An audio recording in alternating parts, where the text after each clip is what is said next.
Hello, MMA fans, and welcome to another show on MMA for Fans podcast. Today, with one of Octagon's MMA most popular and most controversial fighter, Shem Rock from the next generation MMA in Liverpool. We touched on the subject on a potential fight against Lom Ali Eskiew, and of course, we spoke about what it is on social media with Hafeni Nafuka, what his answer were, and why he thinks nobody wants to fight him. You can find out now here on this video, so stay tuned. Press the like button in advance and subscribe on the channel. Thanks for doing this in advance. Now have fun on the video.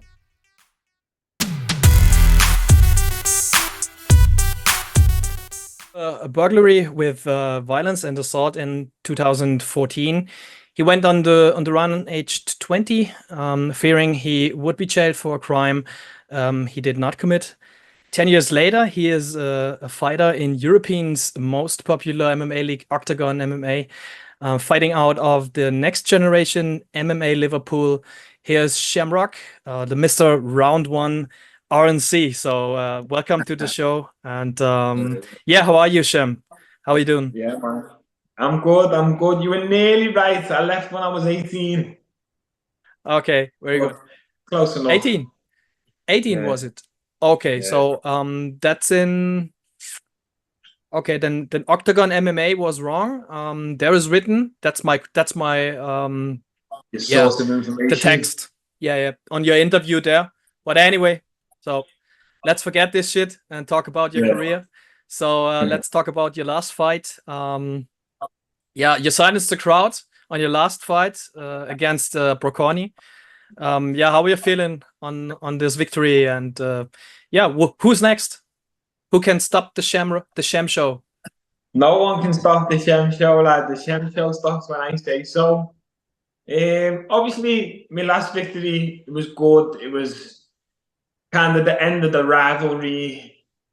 I didn't want to leave no stone unturned, and I didn't want it to be a close fight, so we had to do it again. I wanted to finish it one-sided, 100% me, show everyone I'm levels above them, and that's what I've done out there. But now I'm looking on to the next fight, and I'm hoping I can get on Frankfurt, onto the main card maybe, find a nice, good German name for me to fight maybe. But even anyone, I'll take anyone as long as I'm on the card.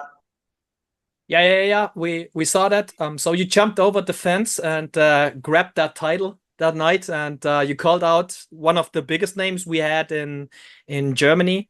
That was Max Koga, but he didn't accept the fight. I think Octagon has some other plans for it. But tell us how disappointed you were in that moment that he did not accept. Do you expect that, or was there something in agreement before? No. Oh, what you see is what you get with me. Nothing's ever planned. Nothing's ever agreed. I think they probably hate me because of that, because I just open my mouth and just make things happen by accident. I thought people love you about that. Yeah, it's true. It's real, isn't it? I thought when Max got in the cage, this means the fight's going to happen and he's accepted. But then he starts speaking on the mic in German and I don't know what he's saying. So in my head, I'm like, yeah, he's accepting. He's saying some shit about me. And then the translator translated it and he said, no, he doesn't want to fight me. He's fighting someone else. So, yeah, it is what... me personally, I either wouldn't have gone in the cage because I don't want to fight yet, or I would have got in the cage, said, yeah, I'll fight you. And then the next day announced I'm fighting Rakic. But I would never stand in front of someone and be like, nah, I don't want to fight you. Because it's like a sign of weakness a little bit, isn't it? But I understand. He knows how dangerous I am, and he knows what I'd do to him. So that's what you said on your interview on MMA Fan View. I saw you said that nobody wants to fight you because you're so dangerous for the division. But when we look to the division, there is now you're on ranked 4, I think, and there's only 3 men before you. That's Konrad Dirschka, it's Mateusz Ligierski, And yeah, it's Ivan Buchinger, yeah, before you only. So there are only 3 steps to the title. And how many of them have said no to the Shem show? I no, can tell you right now, 2 out of 3. Obviously, I'm not going to say nothing bad about Legaski. Legaski's in the game changer. He hasn't never been offered my name, so I'm not going to sit here and say he's scared to fight me because he's never been offered to fight me. But I can guarantee you now, the other 2 have been offered and have both said no. So both said no. take that. Okay. But when we look now to your winning streak, there's 3 rear naked chokes in a row, first round finishes. Octagon has to come to you and to offer you something. I think there's so much options there to fight. When we're looking to the social media, there is Hafeni Nafuka from Germany. There is something between you, I think. How's that going? Tell us. I think Nafuka's ranked. He's got a good record. People seem to think he's skilled. Personally, I don't. Obviously, there's a bit of back and forth between me and him. So it's a fight that would make sense to me, I think. We actually seen each other in Germany. He was with his manager. His manager said that he wouldn't let him fight me or Dennis Frimpong. He said that we're too dangerous for him right now. He doesn't have a gym. He doesn't have any professional athletes he's training with. But now he's moved gyms. He has got a gym. He is training with other MMA fighters. So maybe that's why you've seen a little bit of confidence out of him. And now he's talking a bit of shit. Or maybe he just wants a bit of clout. I don't know. I couldn't answer that question. That's a question for him. But if Octagon want to make that fight happen, I'm here. And he's just another first round finish. He's not on my level. There's another name inside the ring. It's Lom Ali Eskiew. It's also a German fighter, good wrestler. Yeah. So who is, in your point of view, the next logical opponent for you? It's Lom Ali Eskiew or Nafuka? Who want to fight for your interest? I was offered to fight Lom on Oberhausen. That would have given me 7 weeks. You know, he has got a good record. I didn't watch too much of him, but he seems to be a lot more skilled than Nafuka, I'll say that. He's a bit small. He is a featherweight. But I just don't want to be on the Oberhausen card. I want to be on the Frankfurt card. So I was like, if you want to make that fight, let's move it to Frankfurt. I've already got a holiday booked with my family, so I wouldn't have been able to do the full camp and go on the holiday that I've paid for. So I was like, look, let's just make it on Frankfurt. But they want to keep Lom on Oberhausen for whatever reason. I'm just hoping that I don't get sat on the bench now and I get to fight on Frankfurt. But there's no way that Lom's going to be able to do Oberhausen and then do Frankfurt. That's too short. Yeah, they're too close to each other. Yeah. But isn't it funny how they bring a guy from outside who's unranked making his Octagon debut, and I'm the one who's linked to fight him? Yeah, because none of these other guys in the rankings will accept to fight me. All these other guys who have been offered, I can guarantee you, a lot of them have been offered more than once. And now there's some people in the ranking I understand, like Buchinger. He's been there, he's done it all, he's paid his dues. If he doesn't want to fight me, that's a fight that I understand. Like, he wants to fight guys closer to his age or people from the same generation as him. He's paid his dues, I can understand that one. But you young guys, you up-and-coming guys who are in the rankings, how are these having the nerve to turn me down? Driscoll, how long has he been ranked number 1 and when's the last time he fought? Let's kick him out the ranking then. Yeah, I think Ivan is still it's legit where he is, so he gives good fights. Yeah, he gives good fights. But does he want to fight the young, hungry, up-and-coming guy? Yeah, but I don't know that. But from my point of view, when I look into the rankings and I see you on the ranked 4, behind you, so Akon Wanless is behind you on 5. It's I see now Aryan Topolite.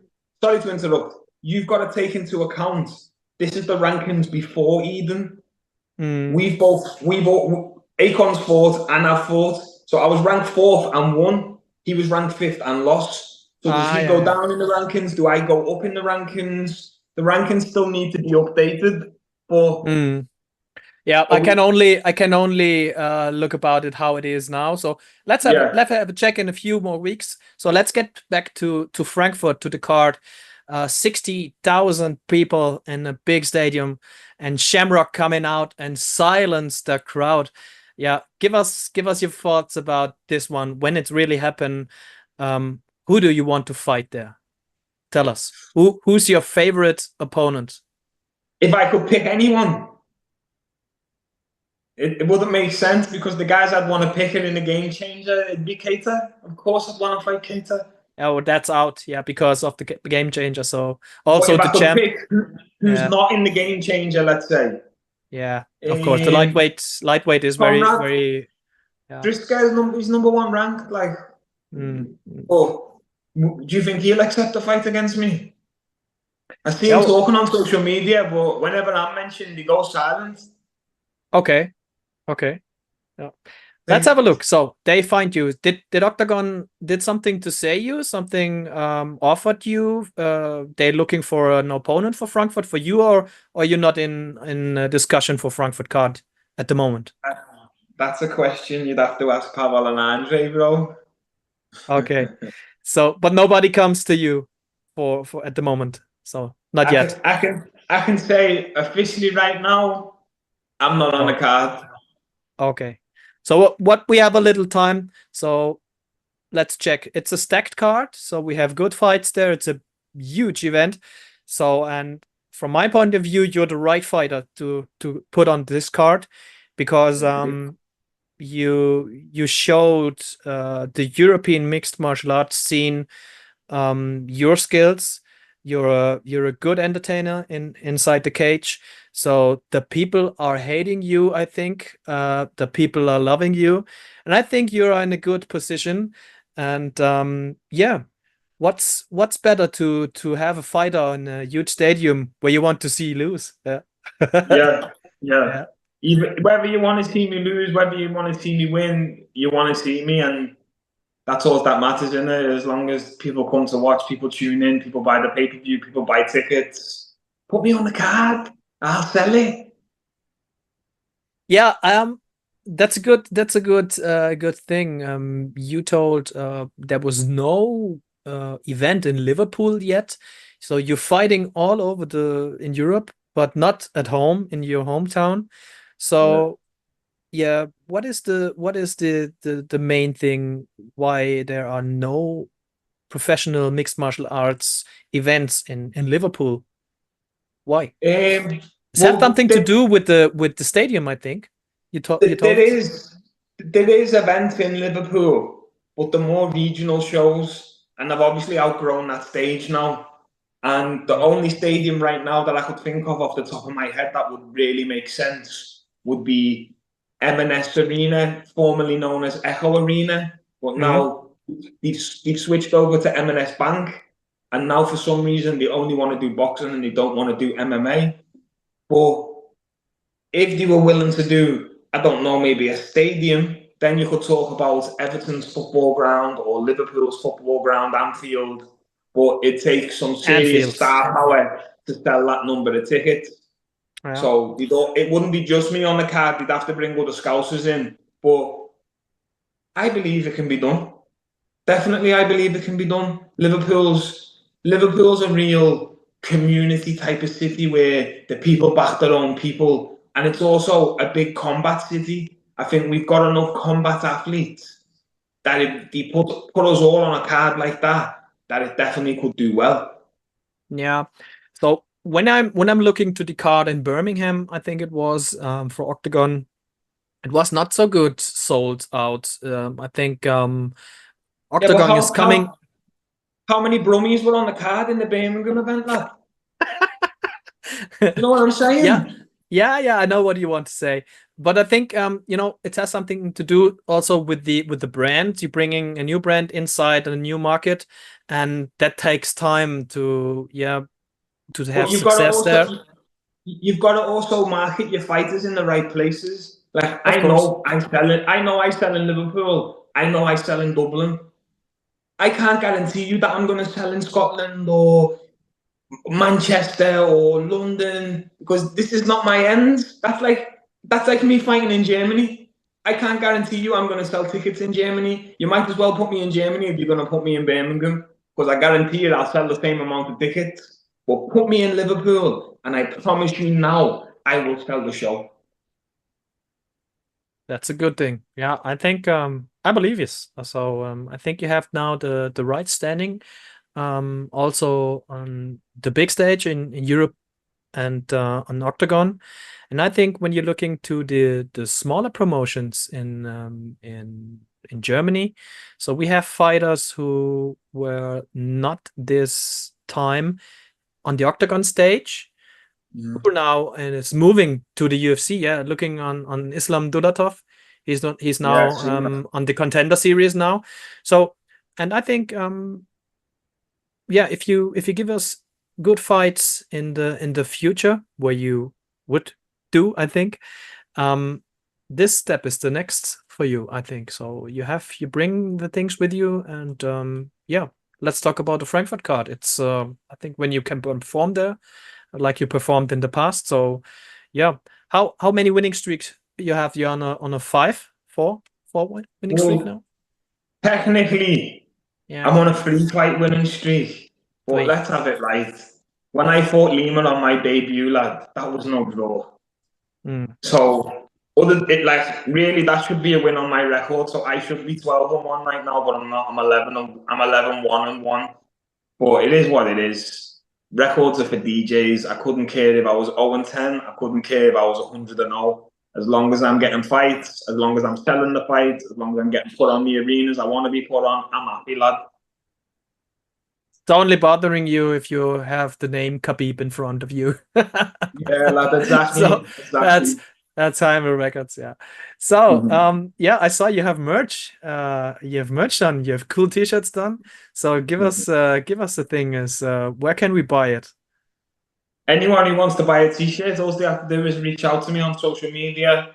I'm in the process now of setting up me TikTok shop, a website, but I'm a fighter, lad. I'm not a tech guy. Okay. The easiest way to get one is just DM me and I'll send one out to your address and I give you my bank details. Done.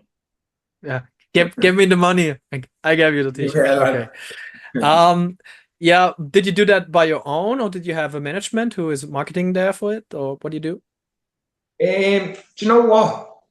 I was getting so many people asking me, especially leading up to fights, where can I get some Shem Rock merch? Where can I buy your MMA gloves that you've worn? Where can I buy your Octagon t-shirt that you've worn? And I was getting that many messages. I was thinking like, wow, I should really make something here. And it's always kind of been in the back of my head. And then I've got a few friends who know people who have got their own warehouses producing clothes and stuff. And eventually we just all come together and I just thought, do you know what? It's so easy, it's so accessible, I'll just do it. I've done it. I sold out all my t-shirts in the first day. And then I was like, actually, I think maybe I should keep doing this. So now it's just keep the ball rolling. And I'm hoping one day that I'll show up to one of the events and I'll look out to the crowd and I'll see some of the fans wearing my shirt. That'll make me smile. Imagine this. So when you're walking out on this Frankfurt card and you're looking above on the rows and white t-shirts there, and they calling Shem Rock, Shem Rock. Oh, very nice. It's very good. So yeah, give me last question for me. Give me your thoughts about your future on the fighting business. Where would you take Shem Rock in the future? Is only the big league the goal, so the UFC? Or did you expect to stay at Octagon and get that title and looking then about it? Or what, do you have a big plan? I've got 2 more fights left on my contract. I would have liked to have finished them 2 fights out this year, but I don't think that's going to happen. If I can finish 1 more this year and 1 more early next year, and then maybe me and Octagon can sit down and talk about renegotiation. Like, I'm a prize fighter. I'm doing this to better my life, to better my family's life. to better the next generation of my family's life, to support my kids in the future, to be able to buy a house for my wife and kids and my mum and look after my family. So at the end of the day, numbers talk. So I'm obviously here for the highest bidder. I like how I'm getting treated by Octagon. I like the shows Octagon put on. I love everything they represent, how they market the fighters. But also, I do have some things that I need to tick off on my bucket list for me. And I do think I am a bit of a weird guy. People don't see this side to me sometimes, but I would like to, before I call it a day, I'd like to do some bare knuckle MMA. I'd like to maybe compete more grappling as well, especially in the cage against maybe some of the bigger submission grappling names. And I have to get a main event in Liverpool. These are on my mind right now. Obviously, every time you achieve your goals and dreams, new ones then come into your mind. So right now, my biggest dream and goal right now is to headline a show in Liverpool, sell out some type of stadium in Liverpool. But who knows, like, if the UFC maybe come with an offer down the line, maybe you could see me in the UFC. But as it stands right now, I'm super happy with Octagon and I'm happy to renegotiate when my contract up. I'm not looking at any other promotion other than Octagon. And the only promotion that maybe could tease me away from Octagon ever would be the UFC. Couldn't really see myself anywhere else. Like, even though PFL Africa does sound nice right now, I'd love to fight in Africa, but I think I'd be happier Would be with an Octagon. option. I think I would be happier with Octagon, and also I do kind of believe in loyalty, and they have treated me so well. They've been good to me. Like, I used to need glasses. These guys bought me laser eye surgery and fixed my eyes for me. They put me on a TV show. They made a documentary about me. They really have tried to promote me and push me. And obviously, I still have to win the fights, and I still have to promote myself at the same time. So it's like it's a two-way relationship. But without the help of them, maybe I wouldn't be where I am now. Like, before I was you signed said to that Octagon. you said that before in the interview on the documentary where we see, if you like to see on the audience, if you like to see this documentary, octagon what is it .com, you can see the documentary about Shem Rock, where he's come from, and yeah, look at it, very interesting. Yeah, so and you said there that you have many thanks to Pavel and to Andre about the step where you are now. And I think, yeah, so about the fight, it's looking easy when you fight, yeah. So take down, level change, get the back, really naked Jones, 1-1, and yeah, shut up and take It my looks money. easy. Very nice. Very nice. It looks easy, but people don't see all of the rounds in the gym getting punched up by Luke Riley, Paddy the Baddy, Adam Cullen, going to cross train and getting fucked up by Dennis Frimpong. Like, people All the don't big see how names, hard. yeah. Oh. But this is what we do. We train hard and we fight easy. But I'm also like, I'm happy with my performances, and I'm never gonna knock them. But I also want to show the other sides to my game. Like, I honestly believe my best skill set is not me offensive grappling, but me actually anti-grappling, me getting back to my feet if I'm ever on my back, disengaging of all grappling. Like, I feel that's my real A1 skill set, because I've always come up with better grapplers than me. Like, I'm only a good grappler because I've always trained with better grapplers than what I am. So I'd like to show the other side to my game one day and be able to maybe show a bit more of the striking and have to defend a few takedowns and disengage. But all in due time. I'm not in a rush. I'm not going nowhere. I'm sure soon they're going to send another elite grappler to come and take me out, and then you'll realize, like, oh shit, this guy can do everything. That's I'm an why I MMA want fighter. to see. That's why I want to see the fight. It's very interesting for me. That fight against Lom Ali Eskiew. So a wrestler, you're a BJJ expert, and that this is a very good combination to test for both of you, I think. But it's also the fight against Nafuka. He's a very good ground fighter. So we see very good BJJ from him in the past. So and that will be very interesting, I think. And you say he's not on your level, you think? Yeah. I want to find out. Yeah, he's hungry, and he's a very good fighter, I think. Why not to make this fight? I think this fight can sell a good card. Yeah. Oh. I think me and Lom maybe is a fight that people want to see in the cage, but I think leading up to the fight, are we going to be able to sell it as well as me and Nafuka? Two guys who genuinely will dislike each other in the build-up. I think me and Nafuka will be able to sell it a bit more, but I also think Lom is maybe a little bit more skilled. He's a bit more experienced, but then I He's also think, experienced.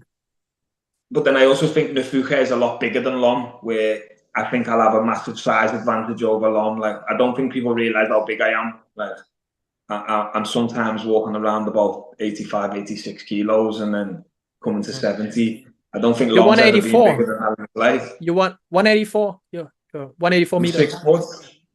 Yeah, 6 foot. Yeah. Okay. Huge guy. Yeah. Okay. I don't know Huge how I used to lightweight. make featherweight, but I did.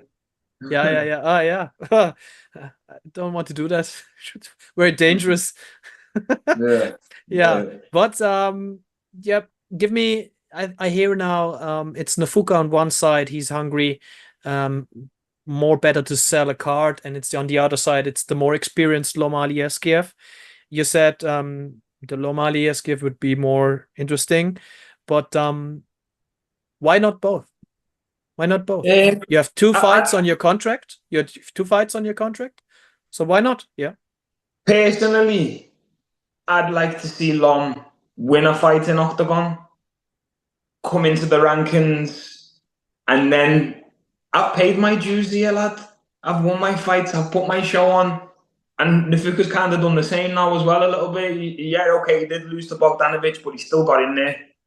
Let's get this guy a fight first. Let him get in there, and then let's see what he's saying afterwards. But also, that being said, if I was to fight Nafuka now and win, and I've 1 fight left on my contract, I'd want to fight Keita. I'd want to fight Ronnie. Like, who else do I have to beat to then get the big boys, the A names?